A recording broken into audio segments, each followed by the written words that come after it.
Hi, and welcome to the Mattis Family Bread Making class. Alright, my children have asked me to have a bread making class. Actually, since they make bread, I've decided we need to do a new bread making class. Some of the bread's not been coming out so hot. Anyway, alright, basically, when you make bread, you need three things. You need flour, water, and yeast. Okay, everything else that's added, like sugar, is for taste, and it's also to aid in the rising because yeast likes sugar or starchy things to work.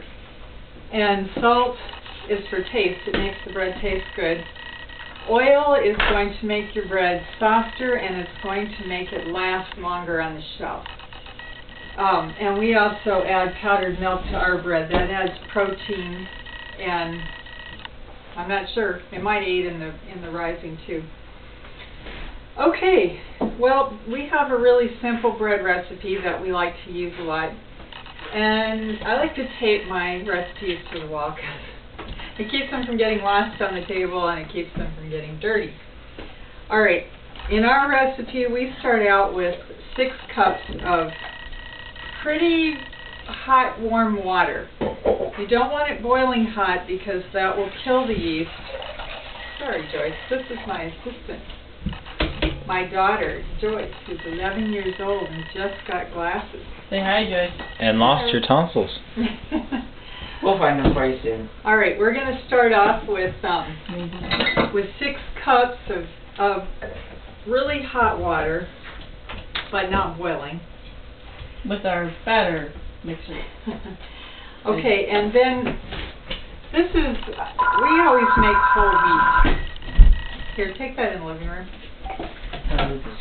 Okay, I like to put the wheat in here, the whole wheat, because that will cause gluten to emerge. Gluten are the protein parts of the wheat, and it creates this string that I'll show you later. And those strings catch the little gas bubbles that are released from the yeast, and that's what causes the bread to rise. The whole wheat flour, it takes more mixing to get that gluten working.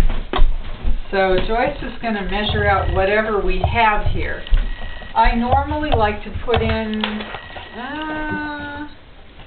I don't know, what do we usually put? About 9 cups of wheat flour. But you can mix the flours any way you want. It can be all white, it could be all wheat. But the problem with all wheat bread is that it typically doesn't rise as much. It's denser and heavier. So when you add white flour to it, the wheat gets more. The wheat bread is more fluffy, and it's easier. People usually like it a little better. But we do like kind of chewy bread in our family. Good. So how many cups is that? 3. 3 cups. Okay. 4 cups.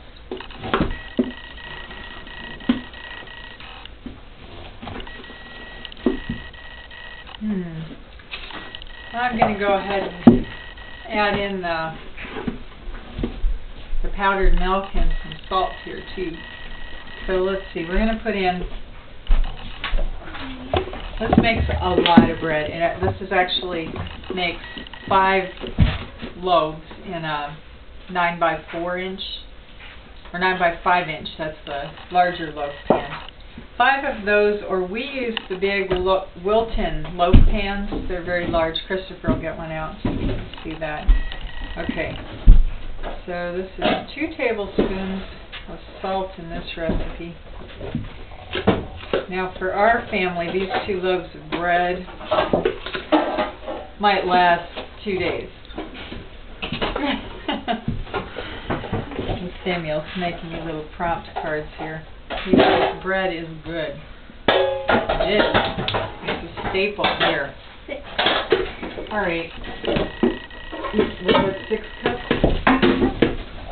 Alright, 6 and a little. Okay, this is not a science. We make the dough and to flavor and to texture, so we can add more flour or less. I'm sorry, I also am going to be adding the yeast. We get our yeast at Costco. You can get these bricks of yeast for $3.